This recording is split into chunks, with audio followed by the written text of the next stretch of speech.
What's going on, guys? Snake Eyes here, bringing you some more Bloodborne news.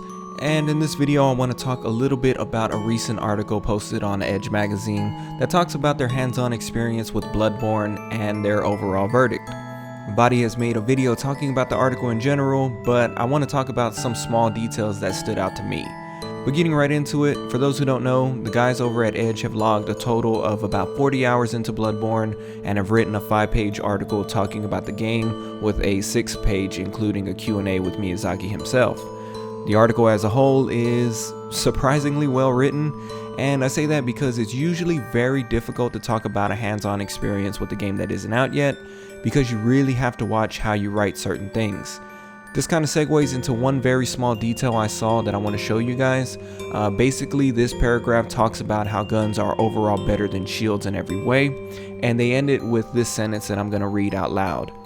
And if some distant threat is casting a spell, your rifle will stop them in their tracks. There are two things that popped out.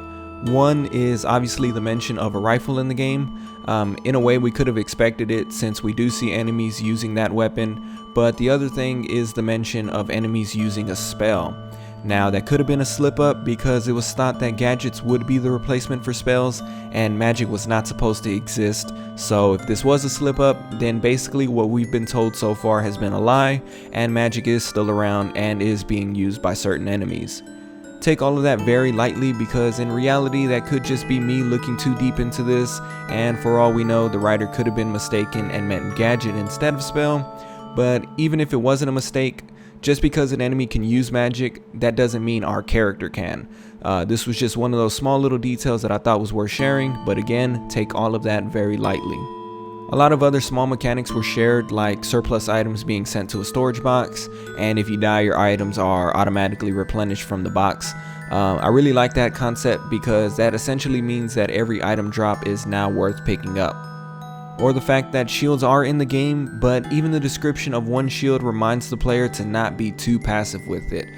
In a way, I really want to get my hands on a shield because I'm hoping that they'll be the best counter to long-range gunshots, and that's something that I really want to try out for myself.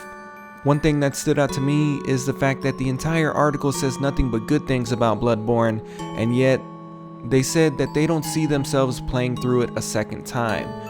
They didn't have access to certain things like co-op, PvP, or the Chalice dungeons, so that is a big chunk of the game missing that could change their minds in the future, but it really makes me want to take a good look at the story mode just to see if that's something that can stand on its feet by itself. The final thing that I want to talk about very briefly is the mention of being 40 hours into the game and only finding a half a dozen weapons and guns. Now, this has been a thing that people have been making a huge deal out of lately, and honestly, I don't think it's that big of a deal. There are multiple things talked about in the article that leaves me to believe that they aren't playing a complete build of the game, so most of these things, including the amount of weapons, are subject to change until the game's release, but even if that weren't the case, my argument would still be quality over quantity. What would you rather have? 50 plus weapons in the game with only a dozen or so being used because the others either suck or just can't compete, or just those dozen weapons that people were only going to use anyways? With that being said, I just want to end it by saying not to worry so much. With Edge being only 40 hours in and still no end in sight, it's best to just give From the benefit of the doubt and trust that whatever decision they go with is probably the best one.